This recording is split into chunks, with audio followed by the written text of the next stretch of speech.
ಇವತ್ತು ನಮ್ಮ ಮಾವ ನಮಗೋಸ್ಕರ ಚಿಕನ್ ಬಿರಿಯಾನಿ ಮಾಡ್ತಿದ್ದಾರೆ. ನಮ್ಮ ಮಾವಂಗೆ ಚಿಕನ್ ಬಿರಿಯಾನಿ ಮಾಡಕ್ ಬರಲ್ಲ, ಅದಕ್ಕೇನೆ ಅತ್ತೆ ಹೇಗ್ ಮಾಡೋದು ಅಂತ ಅವರಿಗೆ ಹೇಳ್ಕೊಡ್ತಿದ್ರು. ನಮ್ಮ ಮಾವಂಗ್ ಅಡ್ಗೆ ಮಾಡೋದಕ್ಕೆ ಈಸಿ ಆಗ್ಲಿ ಅಂತ ನಮ್ಮ ಅತ್ತೆನೆ ಎಲ್ಲ ರೆಡಿ ಮಾಡ್ಕೊಡ್ತಿದ್ದಾರೆ. ಮೊದ್ಲಿಗೆ ಒಂದ್ ಜಾರಿಗೆ ಶುಂಠಿ, ಬೆಳ್ಳುಳ್ಳಿ, ಚಕ್ಕೆ, ಲವಂಗ, ಏಲಕ್ಕಿ, ಮೆಣಸು ಮತ್ತೆ ಕೊತ್ತಂಬರಿ, ಮೆಣಸಿನಕಾಯಿ ಇದನ್ನೆಲ್ಲ ಹಾಕೊಂಡು ಮೊದ್ಲಿಗೆ ಚೆನ್ನಾಗಿ ರುಬ್ಕೋಬೇಕು. ಅದಾದ್ಮೇಲೆ ಒಂದ್ ಪಾತ್ರೆಗೆ ಸ್ವಲ್ಪ ಎಣ್ಣೆ ಹಾಕಿ ಈರುಳ್ಳಿ, ಮೆಣಸಿನಕಾಯಿ, ಸ್ವಲ್ಪ ಉಪ್ಪು ಹಾಕಿ ಚೆನ್ನಾಗಿ ಫ್ರೈ ಮಾಡ್ಕೋಬೇಕು. ಆ ಫ್ರೈ ಆಗೋ ಗ್ಯಾಪ್ ಅಲ್ಲಿ ನಮ್ಮ ಮಾವನ ಹತ್ರ ಒಂದು ಡ್ಯಾನ್ಸ್ ಕೂಡ ಮಾಡ್ಸಿದ್ವಿ. ನಾವು ಡ್ಯಾನ್ಸ್ ಎಲ್ಲ ಮಾಡಿ ಮುಗಿಸೋ ಅಷ್ಟರಲ್ಲಿ ಈ ಕಡೆ ಈರುಳ್ಳಿ ಫ್ರೈ ಕೂಡ ಆಗಿತ್ತು. ಈರುಳ್ಳಿ ಫ್ರೈ ಆದ್ಮೇಲೆ ನಾವು ಮೊದಲೇ ರುಬ್ಕೊಂಡಿರೋ ಮಸಾಲೆನ ಹಾಕ್ಬೇಕು. ಆಮೇಲೆ ಅರಿಶಿನ ಮತ್ತೆ ಚಿಲ್ಲಿ ಪೌಡರ್, ಆಮೇಲೆ ಕಟ್ ಮಾಡಿ ಇಟ್ಟಿರೋ ಟೊಮೊಟೊ, ಪುದೀನ, ಕೊತ್ತಂಬರಿ ಮತ್ತೆ ಚಿಕನ್ ಹಾಕಿ ಸ್ವಲ್ಪ ಉಪ್ಪು ಹಾಕಿ ಚೆನ್ನಾಗಿ ಮಿಕ್ಸ್ ಮಾಡ್ಕೋಬೇಕು.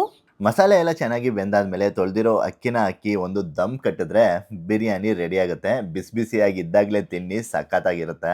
ಬಿರಿಯಾನಿ ಜೊತೆಗೆ ನಮ್ಮಮ್ಮ ರೆಡ್ ಚಿಕನ್ ಕೂಡ ಮಾಡಿದ್ರು. ನಮ್ಮ ರಿಲೇಟಿವ್ಸ್ ನಲ್ಲಿ ನಮ್ಮ ಅಮ್ಮನ ರೆಡ್ ಚಿಕನ್ ಅಂದ್ರೆ ಎಲ್ಲರಿಗೂ ಕೂಡ ಇಷ್ಟ. ನಮ್ಮ ಬದುಕಲ್ಲಿ ಸೋಲಿಗೆ ಜಾಗ ಇದೆ ಅಂತ ಅಂದ್ಮೇಲೆ ಗೆಲ್ಲೋದಕ್ಕೂ ಕೂಡ ದಾರಿ ಇದೆ ಅಂತ ಅರ್ಥ. ಅದನ್ನ ನಾವೇ ಹುಡುಕ್ತಾ ಸಾಗ್ಬೇಕು. ಎಲ್ಲರ ದಿನ ಶುಭವಾಗಲಿ, ಎಲ್ರೂ ಖುಷಿ ಖುಷಿಯಾಗಿ ಇರಿ.